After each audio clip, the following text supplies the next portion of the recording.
علی ایک پیارا سا 8 سال کا بچہ تھا۔ اسے ہر اسلامی مہینے کے بارے میں کچھ نہ کچھ پتہ تھا، مگر ایک دن اس نے دادا ابو سے پوچھا، دادا ابو، یہ محرم کیا ہوتا ہے اور سب اس مہینے میں اداس کیوں ہوتے ہیں؟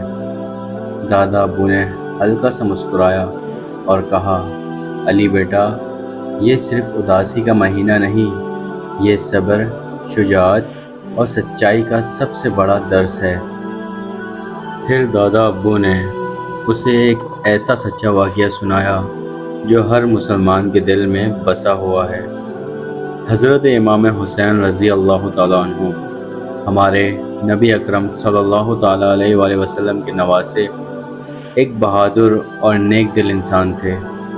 وہ نہ تاج چاہتے تھے نہ تخت، ان کا مشن صرف ایک تھا، اسلام کو بچانا۔ ایک ظالم حکمران یزید چاہتا تھا کہ سب لوگ اس کی غلط بات کو مان لیں، مگر امام حسین رضی اللہ تعالیٰ عنہ نے اس سے منع کر دیا۔ پھر کیا ہوا؟ علی نے دادا ابو سے پوچھا۔ دادا ابو نے بتایا کہ امام حسین رضی اللہ تعالیٰ عنہ نے اپنے کچھ گھر والوں اور ساتھیوں کے ساتھ کربلا کا سفر اختیار کیا۔ ان لوگوں کو کربلا میں روکا گیا، نہ پانی دیا گیا نہ کھانا، پھر بھی کسی نے شکوہ نہیں کیا۔ علی، سوچو، چھوٹے علی اصغر رضی اللہ تعالیٰ عنہ صرف 6 مہینے کے تھے۔ ان کا گلا سوکھ رہا تھا، لیکن ان کی والدہ زینب رضی اللہ تعالیٰ عنہ صبر کر رہی تھی۔ پھر وہ لمحہ آیا جب حسین رضی اللہ تعالیٰ عنہ نے اپنے چھوٹے علی اصغر کو اٹھا کر اللہ کے حضور پیش کیا۔ ظلم اتنا بڑھ گیا تھا کہ امام حسین رضی اللہ تعالیٰ عنہ نے سب کچھ قربان کر دیا، اپنی جان تک بھی، لیکن صرف اسلام کو بچانے کے لیے۔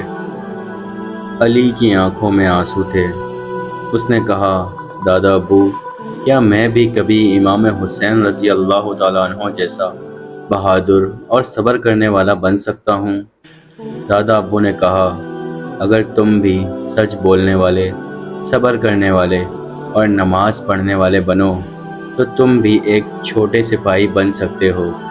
اس رات علی نے دعا کی، یا اللہ، مجھے بھی صبر کا سپاہی بنا دے جیسے امام حسین رضی اللہ تعالیٰ عنہ تھے۔ بچوں، اگر آپ کو یہ کہانی پسند آئی تو میرے چینل کو ضرور سبسکرائب کرو۔ ہر کہانی آپ کے دل تک پہنچے گی۔